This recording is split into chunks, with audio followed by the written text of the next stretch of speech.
Meaning of froglet. Froglet. Froglet. Froglet.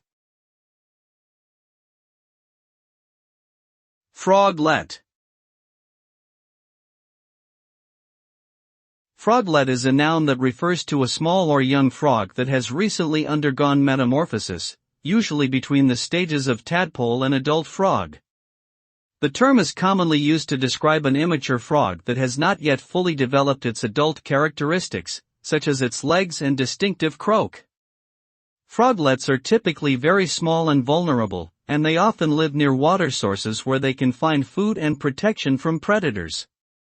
As they continue to mature, they will eventually grow into full adult frogs and take on their adult roles within their ecosystems.